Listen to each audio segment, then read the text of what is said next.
Hello, everybody. Welcome to McDuff Lives. I'm John O'Loughlin, and it's time for Harley and me. Harley, it's great to have you back again. And how are you today? I'm doing pretty well today. Good. I know you We've had. had colds bouncing around through our family with kids in grade school, and you just end up succumbing to it at a certain point, and that's what happened Tuesday.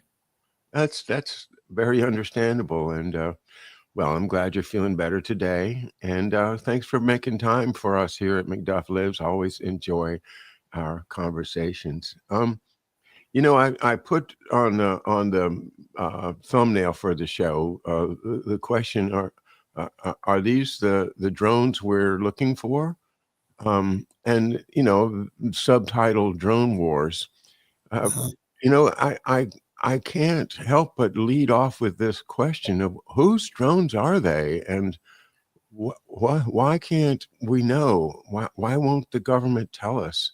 What what has the Schiller Institute been able to suss out of this crazy situation? to tell you the truth, I think it's a diversion. I think Yeah, whatever's going on there is a diversion away from the fact that it's now clear that there are leading people in the U.S. Defense Department who are talking about nuclear war. And you have an escalation over the next 40 something days of the Biden administration of these wars to try to force a situation where Trump cannot move to end the war. And so instead of having these kinds of stories reported, for example, the head of planning at Stratcom, the Strategic Command, talked about how to win a nuclear war and still have enough nuclear weapons left over after the war to maintain U.S. hegemony. His name is Admiral Thomas Buchanan. Now, if we were a sane nation, he would have been fired immediately. This would have been leading story. American nuclear planner calls for a nuclear strike, but make sure you save enough weapons for the next one. It's a crazy story, and yet it received no attention. While everyone's running around looking at these lights in the sky as though this is the real deal. Is it the Martians? Is it the Russians? Why is the government covering it up? I think this is one of those classic cases of a diversion.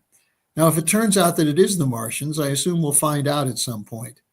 And maybe that's the benefit of having Trump coming into the White House. But I think people have to understand that these kinds of stories, it reminds me of Orson Welles' famous, what was his 1930s radio show about the invasion of the earth by the War of the Worlds. yeah. And it had the whole nation in a panic for days. Yeah. And so I think it's a use of subtle psychological techniques to divert people from reality. I could be wrong, but Well, I don't.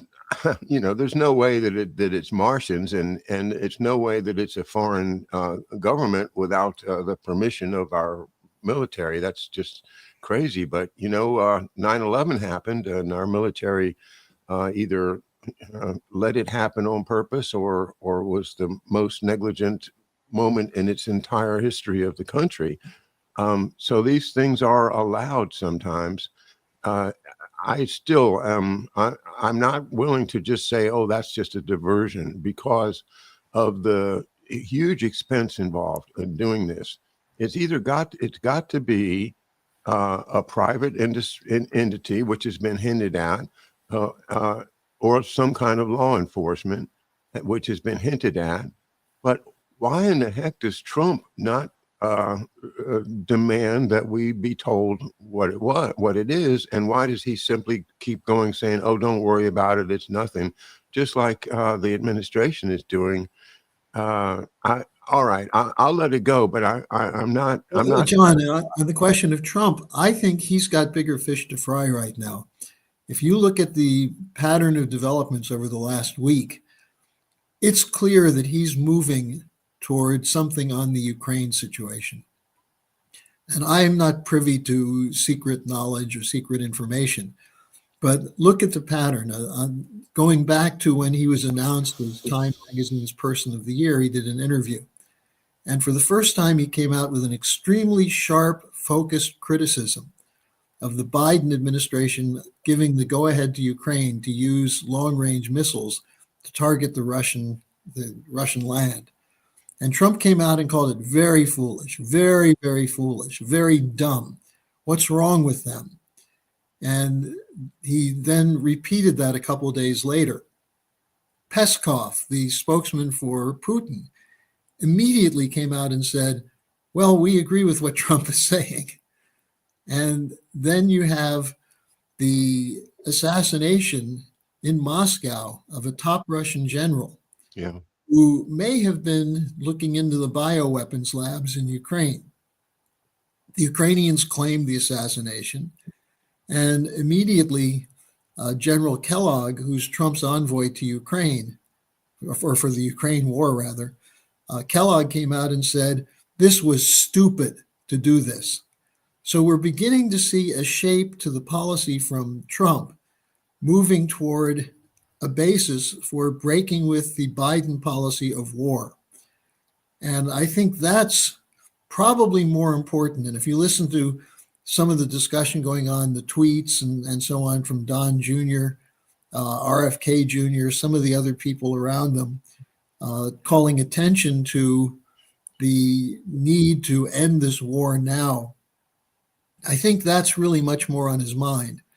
Now, as I say, if it turns out that there's some kind of intelligence operation being run here, I'm pretty sure at some point he'll get focused on it. But I think right now the administration is very much, or the incoming administration, is very much focused on acting to limit the damage that the Biden administration can do on its way out the door. Yeah, as you know, I watch Military Summary Channel on YouTube, which is a neutral and very detailed war report that comes out every day, and I get the sense that the Zelensky is absolutely desperate, and just the other day attempted to send cruise missiles to Rostov on Don, which is where the Russian high command hangs out. So trying to trigger a red line, trying to get Putin to do something extraordinary, which would then allow the people you're talking about, the ones that want the nuclear war, to actually launch. And when you're talking about that kind of rhetoric, the name Dick Cheney comes to mind. And the whole Raven Rock underground facility that's up here in Western Maryland and Pennsylvania comes to mind, and the ability of these folks to just disappear underground. 5-10 years ago, we were talking about the survivability of a nuclear war, with how if you get 2 years worth of food together, and the preppers are all like, so yeah, we can do this, live in a trailer, get a satellite antenna. But the craziness of it seems obvious now, but 5 years ago people were seriously talking that way. But now most people are like, forget about it. If we're going to die, we're going to die. But I can't do anything about it, so it's not on my radar screen. Well, it might be interesting for you to know that Putin did a press conference today, his annual year-end press conference, and he had 1.7 million questions sent to him from people all over Russia. And as of a couple of hours ago, it was going on for 4.5 hours, he had taken something like 70 questions. And what he said is, and this is just a quick summary, but he said, Russia's stronger now than it's ever been. The military is moving ahead on the front lines in Ukraine and in Kursk. The new technologies are coming online. The West says we're exhausted, but our economy is actually doing better than the Western economies. The Western economies ought to watch out for inflation because it's coming back. And he basically said, we're moving toward fulfilling the goals we set with the special military operation. So in his mind, they're moving toward an end phase of the war. Now, what was Zelensky doing? Yesterday, he was in Brussels, where he met with NATO General Secretary Rutte and pleaded for more weapons and more money. Today, he appeared before the European Union Council.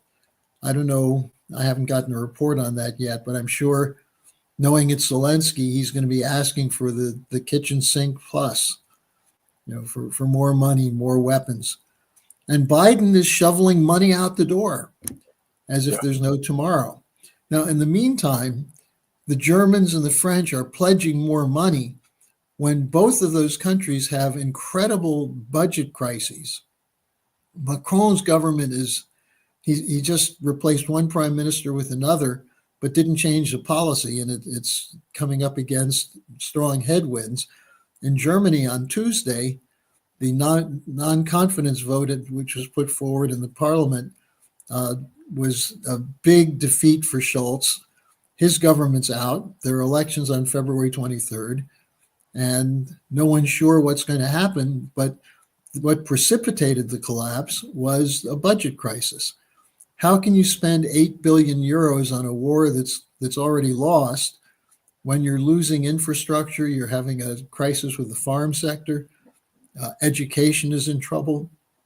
So it's a buildup of these kinds of problems in the West, which instead of addressing them, we're chasing around after lights in the sky. I mean, it somewhat reminds me of the Chinese balloon story, but there may be something to it worth looking at, but I do think that Americans get intrigued by these kinds of things and lose their moorings. If people are really serious about a new administration coming in and an opportunity for change, concentrate on that. Now, here's something that people can do. There's a House resolution, which is House Resolution 10218, which calls for an immediate end of U.S. long-range missiles being sent to Ukraine. Now, of course, it was introduced just as the House is about to go out the door. I think tomorrow's the last day. Maybe it's even today. But we're calling on everybody to call your congressman and demand that they back the House Resolution 10218. Because here's a chance for the American people to be heard on an issue of importance. So, I would say worry less about drones in the sky and more about long-range missiles triggering a nuclear war. I'm still on drones in the sky. Sorry, Harley. I hate to disappoint you, but my mind just like, wait a minute, those things are bigger than SUVs. How much must they cost? Who in the world is financing this? And and they fly over a military base. I understand that they've flown over Ramstein in Germany and in Fort Bliss. Well, the Germans denied that. They denied that there was a drone denied. Over Ramstein. Oh, then it couldn't have happened then. Well, of course it could have happened. What the Germans are doing right now is they're rebuilding the American base in Wiesbaden, which was the immediate post-war headquarters for NATO in Germany. And they're rebuilding it with the intention that there'll be more Americans and American military in Germany. And that would be the prime target for the Russians if they decide to hit something in Germany. And that's not too far from our German headquarters. The Schiller Institute headquarters in Europe is in Wiesbaden.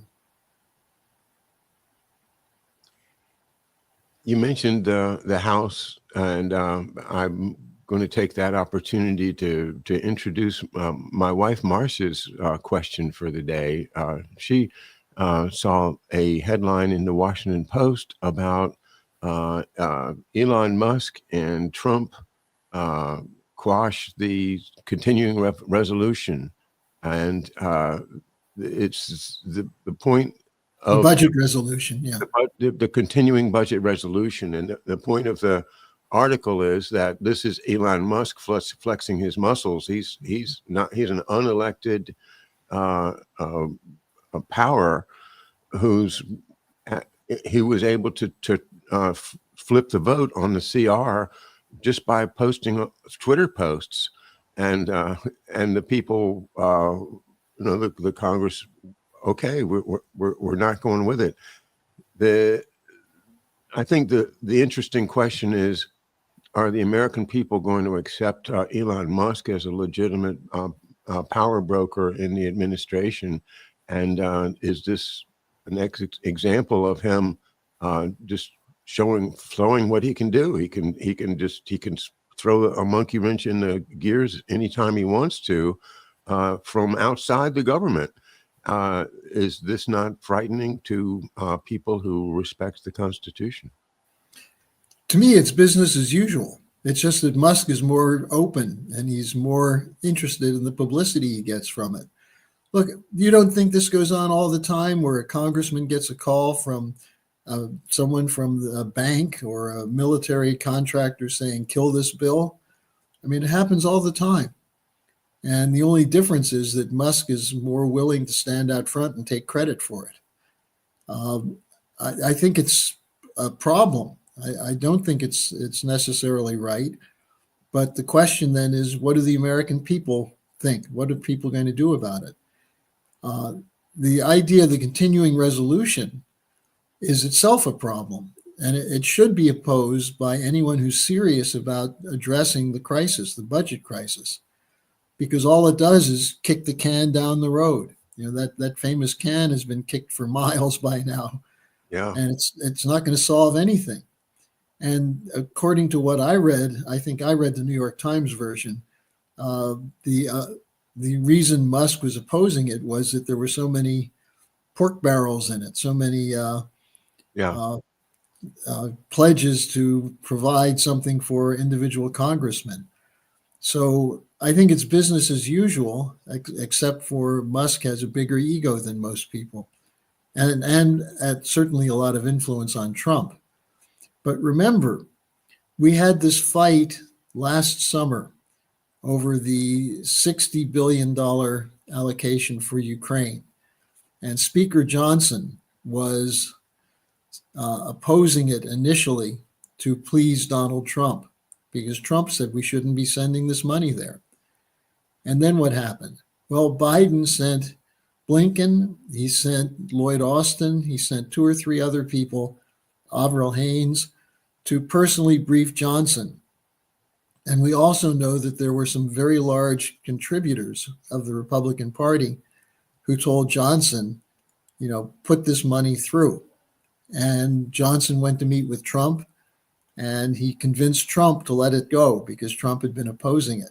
So the next day, $68 billion went toward Ukraine, $25 billion to Israel. I think it was $14 billion or $12 billion to Taiwan.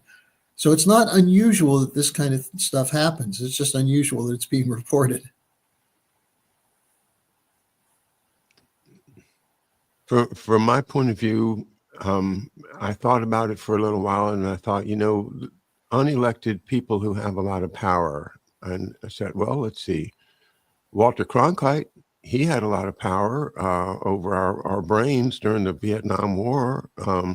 Sulzberger and all the New York Times people, they have a huge amount of power, unelected, and on to the foundations, the Carnegie Foundation, the Rockefeller Foundation, all of these unelected power brokers that are really running the world. Elon Musk stands out because, well, as you say, he's brash and willing to stand out, but also because he's a triple-digit billionaire. And he's one person able to do that. Now, I assure you, in the old days, J.P. Morgan did that in terms of shifting the discussion around the Federal Reserve System and the need for that. So it's not unprecedented, and it does represent an attack on the tradition of the Republican system of the United States, Republican not meaning Republican Party, but the idea of a republic, that our legislators should be responsive to the interests and needs of the people. And the question is, what happens when the people are too quiet and don't say anything? Well, Musk is not too quiet. Musk can go out and say what he wants. So I think that's what we're seeing with this.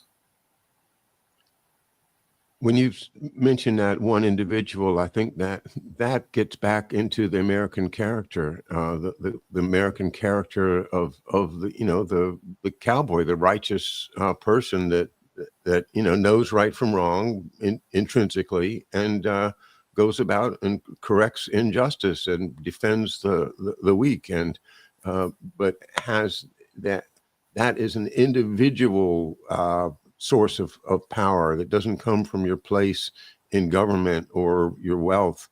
And it's admirable in that, kind of John Wayne respect. Not that I think John Wayne was the greatest person in the world, but the image that he projected was this confident person that you could trust to always do the right thing or provide the right guidance in a. Or it's like, John, what was the movie that Jimmy Stewart was in where he played one guy who stood up in the Congress and Oh yeah, Mr. Smith Goes to Washington. Mr. Smith Goes to Washington. Yeah. That kind of image. Or my friend Jose Vega, who is willing to stand up in front of anybody and call out their lies. That's really the best aspect of the American character. And it especially works if you're right. I'm not just saying go out and confront everybody on whatever issue you like, but if you know what you're talking about and you know that someone is lying who's in a position of influence, the idea of speaking truth to power is a very powerful conception that's pretty much unique in the American system. Yeah, freedom of speech. That's what a lot of us are very, very concerned about, as the threat of, aliens from space, or drones from Iran, or, climate change, or the next pandemic, or whatever, tries to keep us scared all the time of things. But in reality, we have, if I can just express the joy I have of just getting up and taking a walk in the morning, and seeing, nature around me, and feeling, I've got a place, I'm comfortable, things are good for me. And so most Americans are not aware of any impending doom. But John, give me just 1 second. I've got something that just sure. came up. No, I'm in the middle of the program. Sorry. Sorry about that. It's the Christmas ball, and I think they forgot to work out a ride. Oh my goodness. Well, we could be preempted by the Christmas ball, Harley. That sounds important. I don't think so. Okay. My wife will be back in a few minutes. All right. No, but your comment, John, look, the idea of a certain amount of individual freedom is a key concept of the American Revolution, but not in the abstract. I mean, the idea that the founding fathers had is use that freedom to do good, for yourself and the nation. Now, sometimes a walk is necessary to gain the perspective or the calm or a sense of higher purpose, and being able to have that kind of sense of oneness with nature. That's very useful. It's calming. It doesn't help to run around pulling your hair out. That's right. But I think there's a question of, in this censorship culture, of the ability of people to find out what's going on and to know what the issues are. And it's very difficult. I mean, I just started reading something earlier today. The National Security Archive yesterday released something called the Long Telegram in the 1990s. The Long Telegram was a reference to George Kennan's telegram from the Moscow embassy in the late 40s. But this was from the political director of the Moscow embassy in March 1994. and it's been suppressed since then. It was finally, through a Freedom of Information Act, released. And what's it about? It's a critique of the shock therapy policy of Larry Summers and the US government. And it was, the author is E. Wayne Merry. And he said that the radical economic reforms that they're pushing in Russia goes against what will be of comfort to the Russian people, that they don't trust it. And he said it's not that they want the big state controlling everything, but even by 94, they were seeing an unraveling of the economy. And so he said that democratic forces in Russia are in serious trouble. We're not helping with a misguided overemphasis on market economics. Turns out in retrospect, he was absolutely right. Why was this suppressed? Well, who was running the shock therapy policy? Larry Summers was doing this on behalf of Wall Street and the City of London. People like Bill Browder, the guy who went into Russia and ran a scam operation. And then when he got caught, he accused Putin of being a tyrant. And he's responsible for the Magnitsky sanctions. So this is really important that one person or a group of people could go to the National Archives the National Archive, National Security Archives, which I think is George Washington University. Yeah, I've been there. George Mason, one of them. It's at GW, it's at George Washington. Yeah, okay. And they went before judges under the Freedom of Information Act and said, this should not be suppressed. The guy who wrote it, Mary, when he tried to get a copy 20 years ago, they wouldn't let him have it. His own report. So now it's coming out, and it's very useful because the economic debate is going to be at the center of what happens in terms of Western policy towards Russia, with the whole BRICS fight, with the battle against the IMF. So it's an example of the principle you were talking about, how one person standing for truth, even though it's now 30 years later, this truth comes out.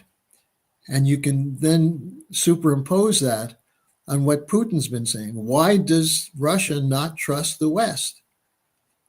Well, this guy who had been in touch with Yeltsin, who worked with the Russian reformers, and you get a little bit of this now coming from Jeffrey Sachs, who is one of the people pushing the policy. He's now saying that, well, we didn't get what we really wanted. So it's useful that you have people who are willing to stand for the truth and fight for it. So I just thought that was kind of interesting in the context of what you were just saying. Well, yeah, you know,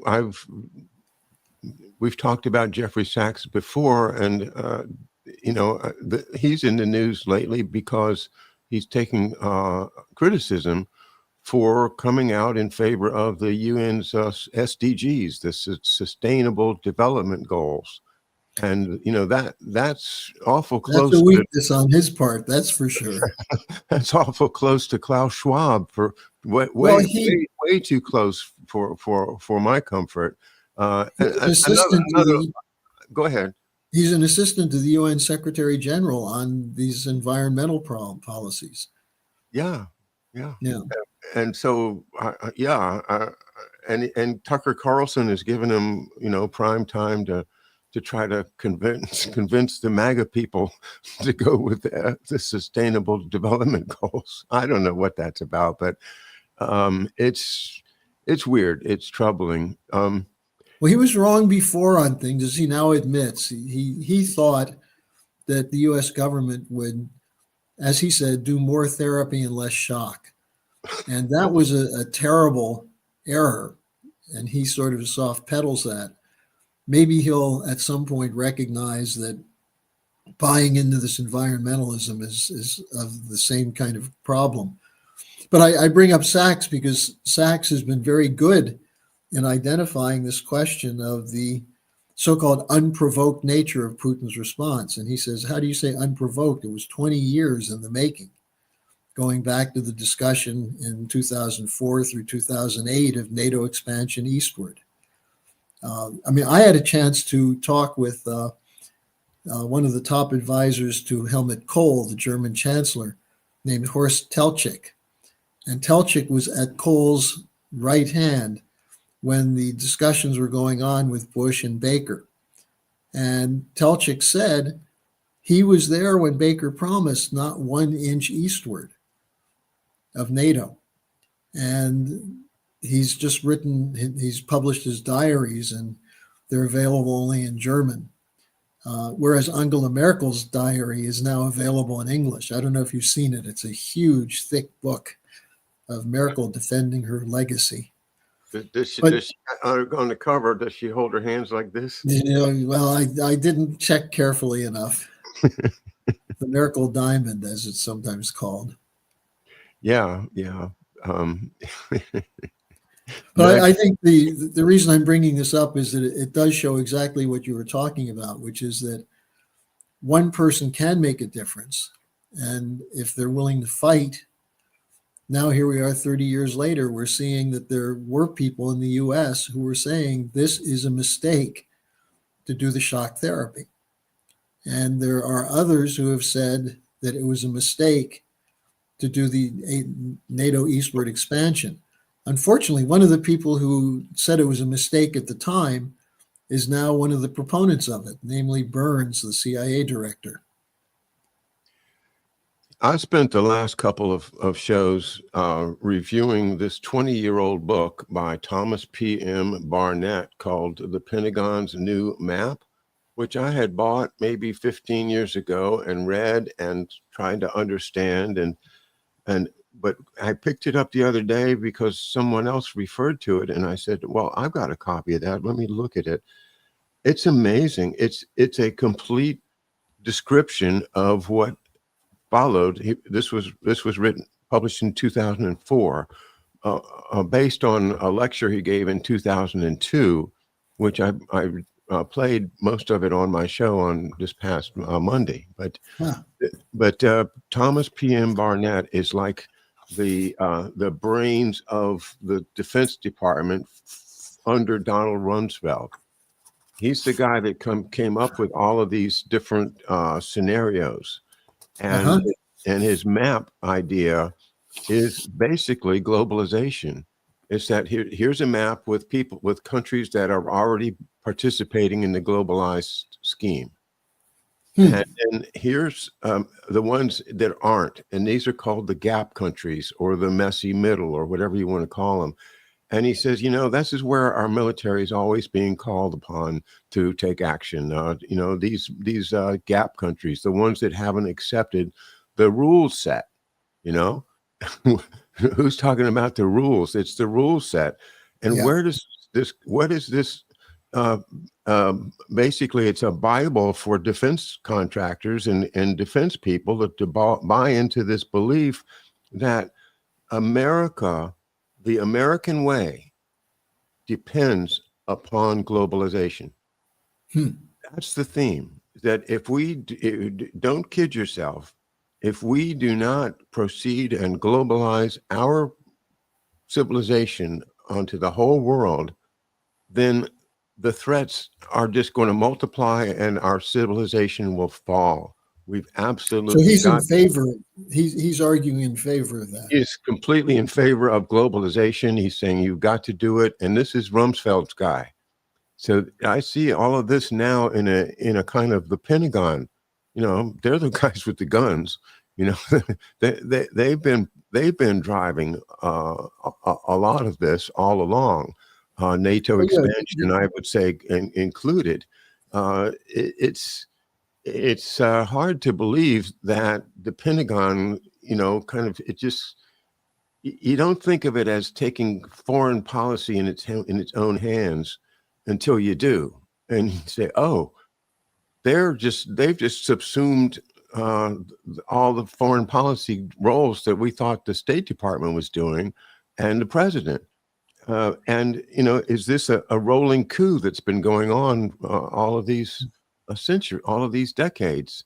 Uh, and it just certainly does start to make sense when you think of it. Well, that's why they break their agreements. That's why they lie. That's why they do all this stuff, because they are completely convinced in their hearts that if we do not proceed to globalize the world along American, British, civilization, the great civilization, then the American way of life will be wiped out, disappear, uh, Well, and that's John, what they claim to be fighting for. what you're pointing towards is one of the two pillars of the rules-based order, which is militarization, Yeah, the uh, impingement on policy of military and intelligence people. The other part of it is financialization, because that's what they're defending. They're defending a world order based on speculation and looting. But if you look at this, the National Defense Authorization Acts from 2017 and 2018 shifted from what had been there somewhat earlier, this idea of, well, we have a troubled partnership with Russia and China. By 2017, 2018, they were saying they have become adversaries. And then you have the RAND report in April 24th, 2019, titled Extending Russia, Competing for Advantageous Ground. And it starts by referring to the National Defense Authorization Act of 2018, which described the US and Russia locked in a great power competition. And then it goes through a list of what they call escalatory steps to extend Russia to the point where Russia is too weak. And what are the first three places they mention? Ukraine, Syria, and Belarus. And they go through how you can hurt Russia with sanctions, with expanding Western oil production. And it's a roadmap. And then it's built upon every year after that. Now, I was just looking at this. I don't know if you've seen it, Bob Woodward's book, War. no, And Woodward is a major fiction writer. He has these. yes, he is. Yeah, Yeah, I mean, how does he know what Avril Haines said to Skinner in their meeting to discuss what to do with Netanyahu? He has quotes, and he basically says these are based on interviews with hundreds of different sources. Well, I'm not sure Sullivan or Haynes gave him a direct quote as to what they said, but it's interesting when you look at it because it does show what they're talking about. I just read the chapter today in my update, a section of the chapter where Haynes is talking about how, well, we weren't so sure the sanctions policy would work, but we're really weakening Russia. This is really having an effect. And then they quoted the Deputy Defense Secretary Singh, who said that this is going to have a two-generation effect on the Russian economy. And so you see the kinds of discussions that go on. What you're talking about, that's how they discuss these things. How do we shift India, for example, away from Russia and China? They game it. yeah, They sit there and they talk about what's the military side, what's the economic side, what are the vulnerabilities of Modi, how can we manipulate that? And now you've got this thing that I've been intervening in Pakistan, where you have the so-called Pakistani Taliban doing attacks against the Pakistan army on the border. And so everyone in Pakistan now is focused on this. What do we do about the Pakistani Taliban and their relationship to the Afghan Taliban? And, it basically brings up this as a local issue. And I was on a television interview in Pakistan, and I said, this is not a local issue. This is the Great Game 2.0. Remember, how long were the British and the Russians fighting in Afghanistan? That goes back to the 1850s. We're dealing with the same intent. It's not about destroying Pakistan. It's about tying you up in a war that you can't win, that's going to drain your country and keep you from doing something to build up your country. And what was interesting is the host he dropped his pencil and he said, "This is really interesting." And I've been invited to come back on for the equivalent of the 60 Minutes show in Pakistan. Because what we bring to the picture, and I know you've appreciated the work we do, there are people who think globally. And the idea that all politics is local is, I think it was Tip O'Neill who said that, but it's quoted by everyone. Well, the real politics is not local, it's global. Who can control the raw material wealth? Who can control the trade zones? Who can control the currency transactions and the credit policy? And that's global. And if you don't understand that, you'll get manipulated in all kinds of little fights, some of which are worth having, but won't do a damn thing to change the direction and the dynamic of the policy. And that, to me, is the genius of Lyndon LaRouche, was to teach us to focus on these bigger strategic issues, and also to look to understand the mind of the person who's making the policies. And we've just begun looking at someone in the last couple of days, Jonathan Powell. I don't know if you know the name. He's Starmer's national security advisor. He was the national security advisor of Tony Blair. He was the guy who introduced Bill Clinton when he was at the British Embassy in Washington to Tony Blair. And you could say that he was the guy who organized the connection to the Bush administration from Britain that led to the Iraq War. Now, all of a sudden, he's in the forefront talking about how we have to normalize relations with Syria and accept the rebranding of these terrorists as moderate rebels. And so you look back and you see that this guy goes back to the 1990s. His brother was the national security advisor to Margaret Thatcher. So it's sort of a family business. And that's how the British operate. So I bring that up because I think this question of thinking big and fighting in the big picture, it's frustrating as hell. But if you get people who are hungry now to know what's going on and give them that big picture, and I appreciate you, John, because you do that. You want people to understand that these are the cover up of the Kennedy assassination was not just an evil doing of a couple of people, but it had a whole strategic intent behind it. That's what people need to know. Coup d'etat. Yeah. Yeah. Yeah, that idea of looking out for your friends, the people at the same level of you in the society or family, of course, and all that. Very, very ancient tradition in Britain, I think, and something that they honor and respect, at least among the ones that have a little money, but they don't honor and respect it among people in the other part of the world.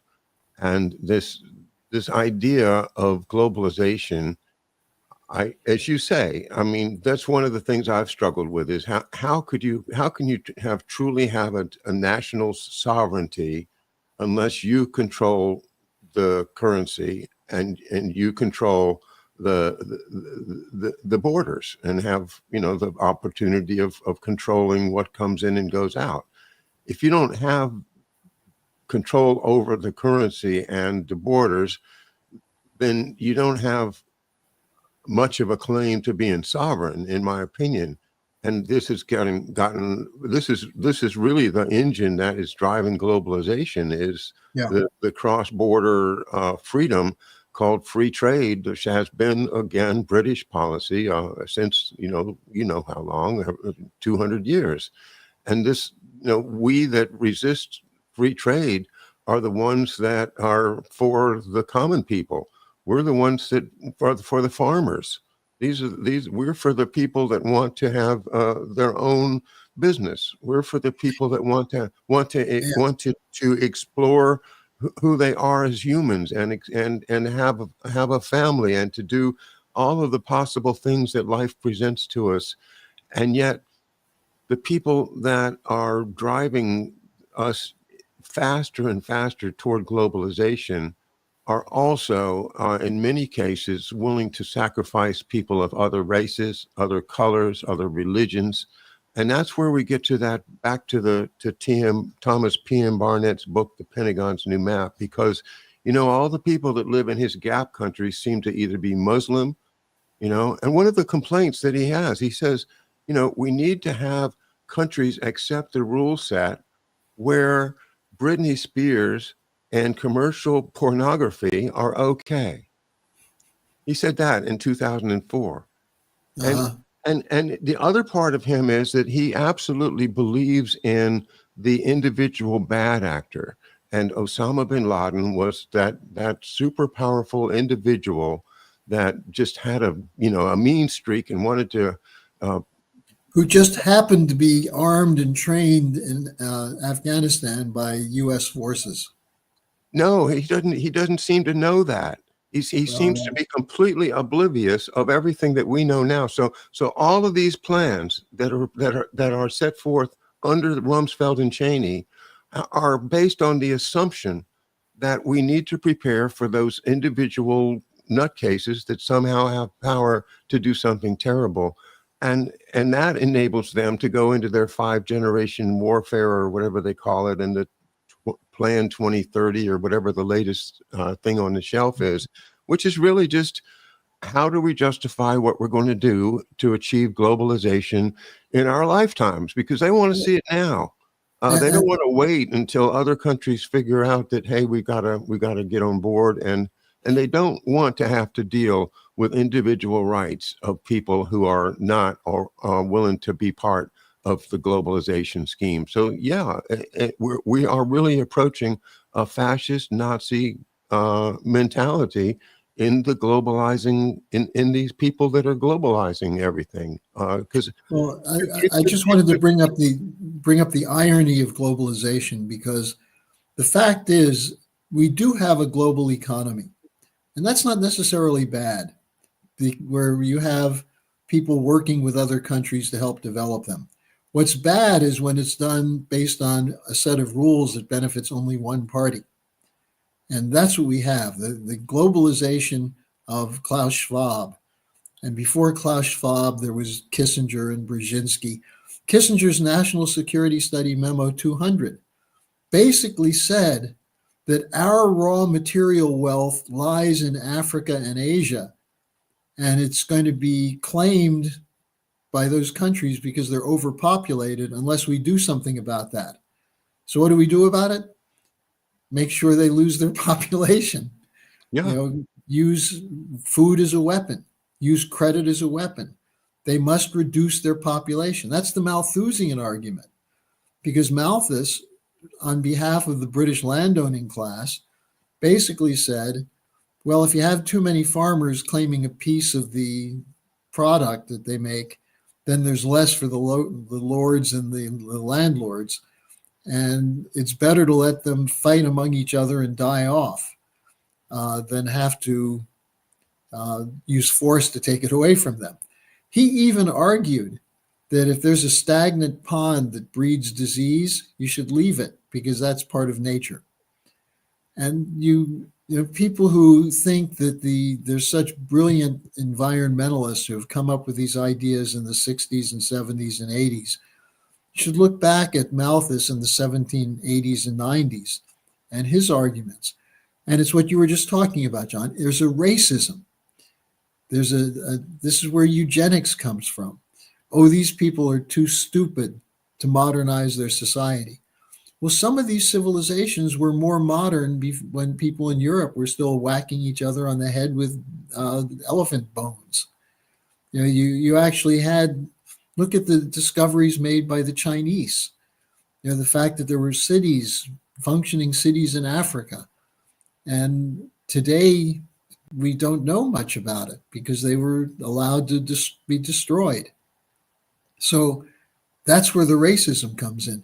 And that's the specific quality of the British Empire, from Darwin to Malthus, the Huxleys.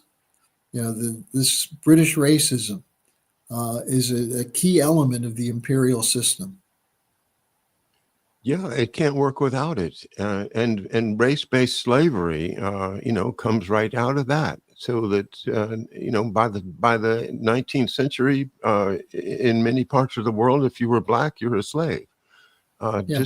just because of color of your skin. It's all perturbed morality, and uh, kind of a shutting down of your sense of compassion and empathy for other human beings based upon some, just cultural assumptions, a cultural agreement that, oh, those are the others. They're the dirty people. We don't need to worry about them. And If and you only have empathy for those people who are beautiful and rich, what does that say about you? yeah, And there's a very interesting. I'm just starting to read a little bit. Are you familiar with Gabor Mate, the father of Aaron Mate?